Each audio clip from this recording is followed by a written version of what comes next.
Pandangan Muhammad Hatta. Muhammad Hatta adalah seorang ahli ekonomi terbesar yang pernah dimiliki Indonesia.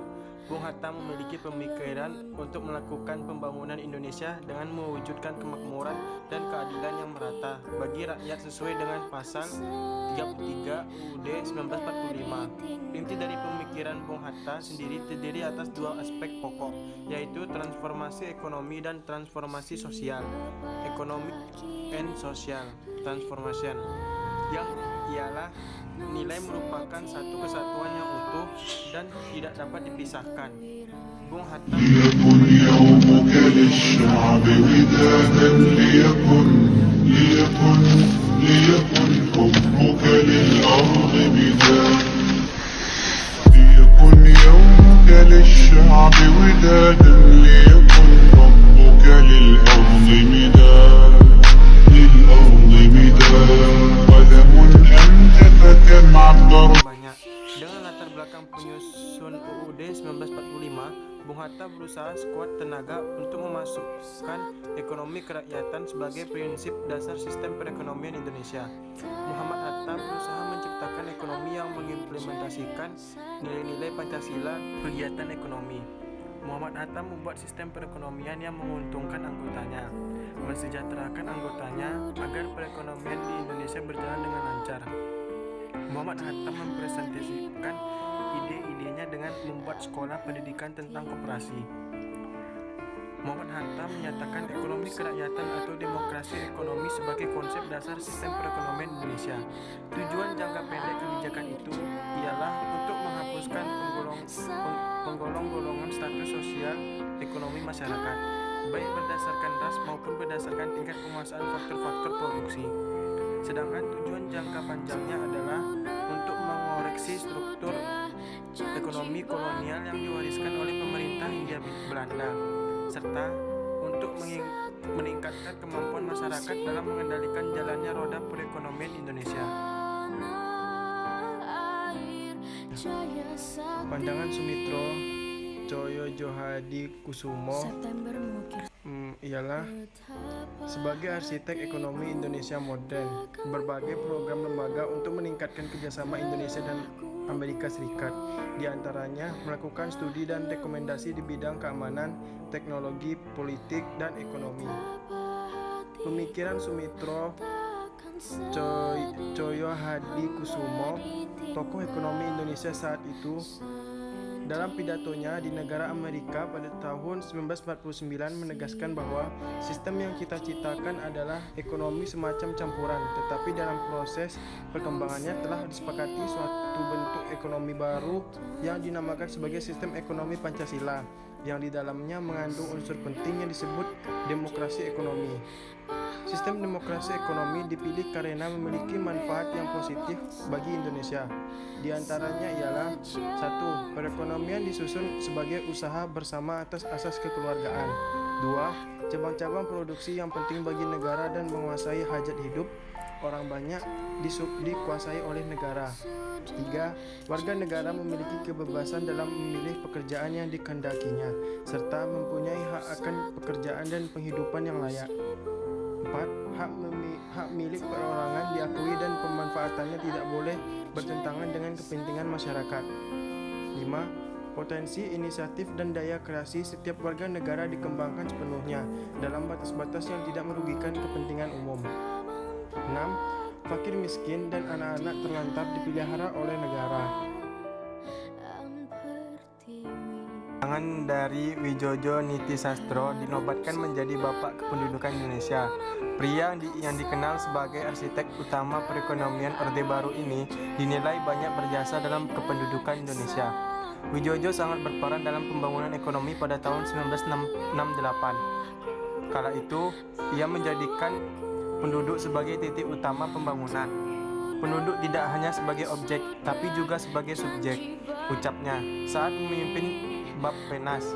Widjojo membuat perencanaan ekonomi yang tertuang dalam Repelita atau Rencana Pembangunan 5 tahun.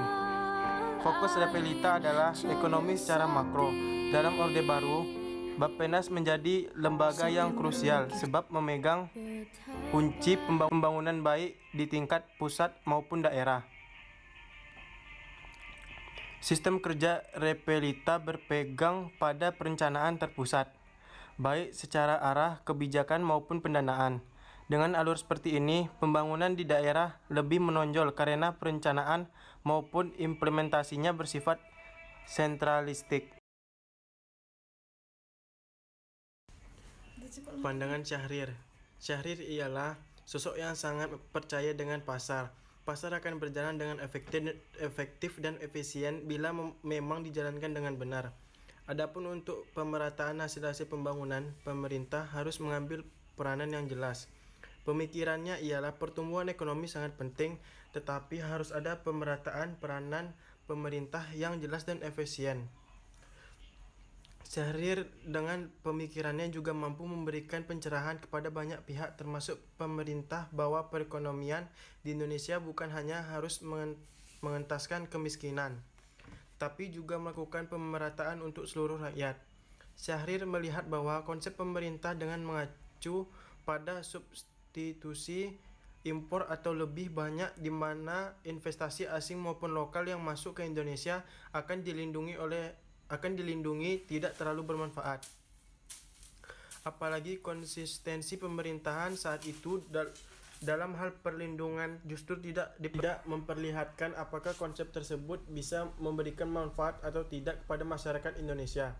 Bahkan kecenderungan konsep ini hanya memberikan hubungan simbiotis antara pemerintah dan investor saja. Konsep dan pemikiran Mubiarto tentang ekonomi kerakyatan adalah sistem ekonomi yang bukan kapitalis dan juga sosialis. Salah satu perbedaan sistem ekonomi kerakyatan dengan kapitalis dan sosialis adalah pandangan tentang manusia. Dalam sistem kapitalis atau sosialis, manusia dipandang sebagai makhluk rasional yang memiliki kecenderungan untuk memenuhi kebutuhan akan materi saja. Di samping kedua ekstrim sistem ekonomi tersebut, terdapat sebuah sistem yang lain yang merupakan atas campuran antara keduanya dengan berbagai variasi kadar donasinya, dengan berbagai variasi nama dan oleh istilahnya. Sistem ekonomi campuran pada umumnya diterapkan oleh negara-negara berkembang atau negara-negara dunia ketiga. Beberapa negara di antaranya cukup konsisten dalam meramu sistem ekonomi campuran dalam arti kadar kapitalisnya selalu lebih tinggi. Contoh Filipina, atau bobot sosialismenya lebih besar. Contoh India. Namun banyak pula yang goyah dalam meramu campuran kedua sistem ini, kadang condong kapitalistik. Pada dasarnya, sistem ekonomi campuran atau sistem ekonomi kerakyatan dengan persaingannya terkendali agaknya merupakan sistem ekonomi yang paling cocok untuk mengelola perekonomian di Indonesia. Namun demikian, akhir-akhir ini sistem ekonomi di Indonesia semakin condong ke ekonomi liberal dan kapitalis. Hal ini ditandai dengan derasnya modal asing yang masuk ke Indonesia dan banyaknya BUMN dan BUMD yang telah diprivatisasi. Adalah sebuah istilah yang dalat ditunjukkan pada negara Indonesia di bawah kepemimpinan Presiden Soekarno dalam pemerintahan Indonesia pada tahun 1945 hingga 1968. Pada 16 Oktober 1966, Jenderal Soeharto diangkat menjadi menteri dalam komandan pada Angkatan Darat dan akan dipromosikan menjadi Letnan Jenderal. Dalam keberanian Kapi yang dapat menawarkan kesempatan pada Maijen Soeharto dengan layanan yang baik bagi pemulihan kemacetan negara. Pada 11 Maret 1966, untuk mengajukan penawaran dengan surat perintah yang akan ditandatangani oleh Presiden Soekarno pada tanggal 11 Maret 1966, supaya dapat mengambil tindakan untuk memantau jalannya pemerintahan. Pada tanggal 7 Februari 1967, Jenderal Soeharto telah menerima surat rahasia yang diberikan oleh Presiden untuk manajemen harian pada pemerintah. Pada 11 Februari 1967, mengusulkan konsep yang untuk memfasilitasi resolusi konflik dan menyerahkan kekuasaan pemerintahan kepada pemilih untuk mempelajarinya. Pada 12 Februari 1967, Jenderal Soeharto kembali dengan presiden dengan menerima konsep dalam menyetujui pernyataan tersebut. Pada 20 Februari 1967, konsep akan ditandatangani oleh presiden setelah melindungi dan mempertahankan revolusi. Setelah Presiden Soekarno berakhir dari kepemimpinannya, terbentuklah yang disebut sebagai Orde Baru. Lama, yaitu antara lain Presiden Soekarno membawa banyak gagasan dalam kebijakan yang diterapkan kepada luar negeri. Selanjutnya, Indonesia telah berhasil merebut diplomatik dan militer. Kepemimpinan di mata dunia dalam bidang internasional telah memberikan kontribusi besar. Terakhir, dapat membangun berbagai integritas nasional yang kuat. Selanjutnya, kekurangan masa Orde Lama, yaitu antara lain penataan kehidupan tidak berfungsi sebagai apa yang telah ditetapkan dalam UUD 1945. Dan sejarah masa Orde Baru.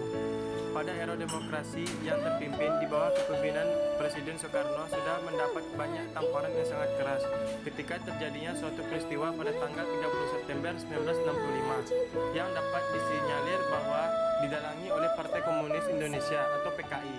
Pemberontakan yang didalangi PKI tersebut telah membawa akibat yang sangat fatal bagi Partai Komunis Indonesia, yakni dengan tersisihnya partai tersebut dari satu arena perpolitikan yang ada di Indonesia.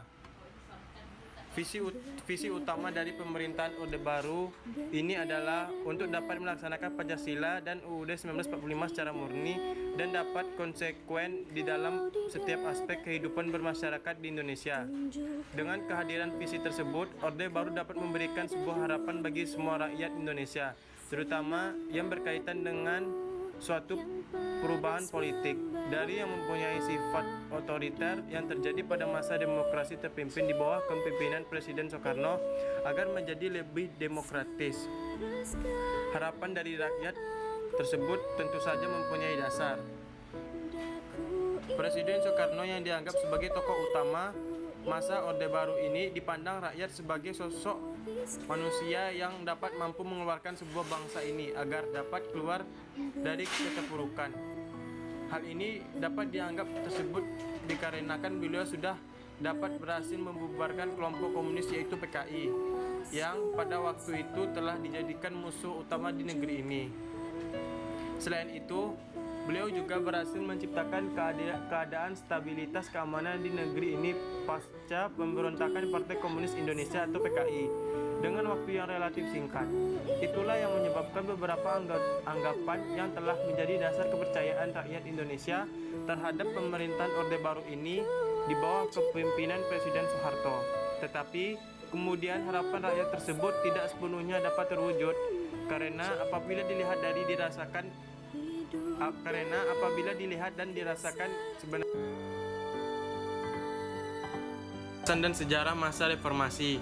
Di dalam masa reformasi, penerapan dari Pancasila yang sebagai dasar negara dan menjadi pandangan hidup bangsa secara terus-menerus menghadapi berbagai macam tantangan. Penerapan dari Pancasila tidak lagi dihadapkan kepada ancaman dari aksi pemberontakan yang bertujuan menggantikan Pancasila dengan ideologi lainnya. Akan tetapi, lebih dititik beratkan pada kondisi kehidupan dari masyarakat yang diwarnai dengan kehidupan yang serba bebas tanpa adanya pengaturan. Kebebasan masyarakat pada masa reformasi pada saat itu dan sekarang dapat meliputi berbagai macam bentuk, mulai dari kebebasan di dalam berbicara, berorganisasi, mengekspresikan diri, menyampaikan pendapat, dan sebagainya. Kebebasan-kebebasan tersebut pastinya akan menimbulkan berbagai dampak dari hal yang paling kecil hingga yang paling besar, baik itu dampak negatif maupun positifnya. Dampak negatif dan positif terjadinya masa reformasi. Masa reformasi dari dulu hingga sekarang pasti ada dampak negatif dan positifnya. Di satu sisi mempunyai dampak positif karena masyarakat dapat bebas mengeluarkan pemikiran-pemikiran yang ada. Tetapi di satu sisi juga mempunyai dampak negatif yang dapat merugikan bangsa Indonesia sendiri. banyak dari hal negatif yang timbul akibat dari penerapan konsep kebebasan tersebut yang tanpa batas. Contoh dari hal negatif terjadinya masa reformasi tersebut seperti munculnya pergaulan kehidupan yang bebas, pola komunikasi yang tidak mempunyai etika, bahkan dapat memicu terjadinya suatu perpecahan antar individu dengan individu lainnya, kelompok satu dengan kelompok lainnya, dan banyak hal negatif yang sebagainya. Tantangan dan contoh kejadian adanya masa reformasi. Tantangan yang terdapat di dalam penerapan Pancasila di era reformasi ini adalah dapat menurunnya rasa persatuan dan kesatuan di antara sesama warga bangsa Indonesia saat ini, serta menurunnya rasa kemanusiaan yang terdapat di dalam diri setiap individu.